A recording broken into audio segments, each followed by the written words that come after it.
पंक्तियां बोलना चाहूंगी। धन्य हो तुम माँ सीता, तुमने नारी का मन जीता, बढ़ाया था तुमने पहला कदम और बदल दिया नारी जीवन। तुमने ही नवमार्ग दिखलाया, नारी का परिचय करवाया। जहां आज नारी शिक्षा के क्षेत्र में अपने कदम बढ़ा रही हैं, वहीं सुरक्षा और सम्मान के क्षेत्र में पिछड़ी हुई हैं, जो कि आए दिन अखबार में खबरें सुनने को मिलती हैं।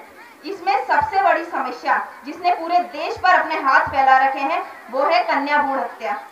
एक नारी गर्भ में भी सुरक्षित नहीं है तो बाहर सुरक्षित होने की तो कल्पना ही निरर्थक है।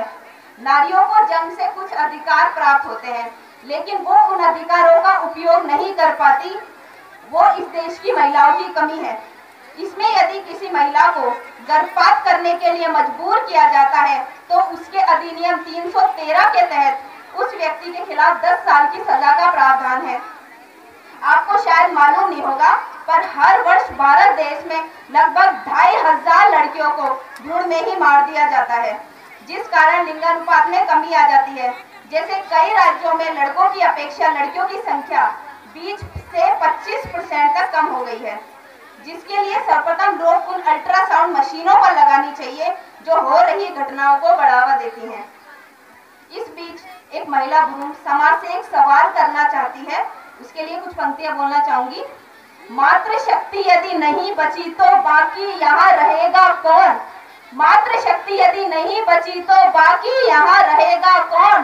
प्रसव वेदना लालन पालन सब दुख दर्द सहेगा कौन? मानवता हो तो दानवता हो, त्यागो फिर ये उत्तर दो, इस नन्ही जान के दुश्मन को इंसान कहेगा कौन? वो ये कहना चाहता है कि जब हमारे बिना सृष्टि संभव ही नहीं है तो क्यों हमें इस संसार का हिस्सा नहीं बनाया जाता। सुरक्षा न होने के कारण महिलाएं शिक्षा से वंचित रह जाती हैं। 2009 में सीबीआई के मुताबिक 30 लाख महिलाओं की तस्करी की गई थी, जिसमें 90% देह व्यापार के लिए बेच दी गई थी।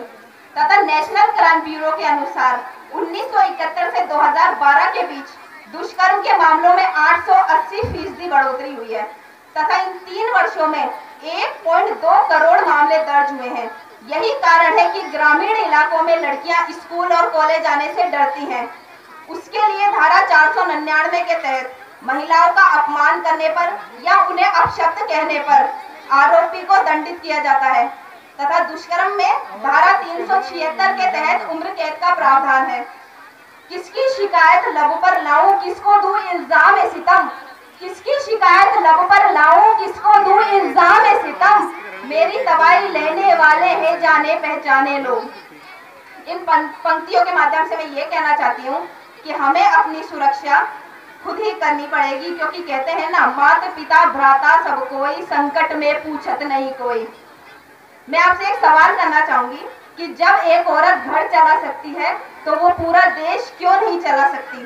तब फिर भी क्यों उन्हें प्रताड़ित किया जाता है, क्यों उन्हें दबाया जाता है? आमतौर पर प्रताड़ना, मारपीट आदि को हिंसा माना जाता है।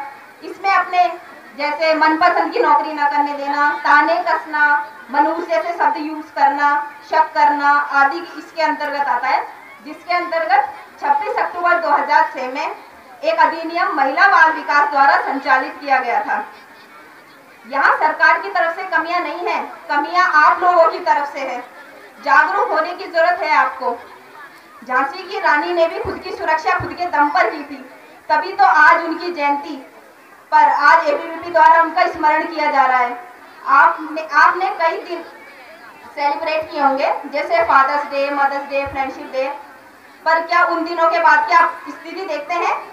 हम फादर्स डे या मदर्स डे मनाते हैं, पर उसी दिन आ रही खबरों से ये पता लगता है कि नगरों में होने वाले युवाओं ने माता पिता के साथ बदसलूकी की, उन्हें बाहर निकाल दिया।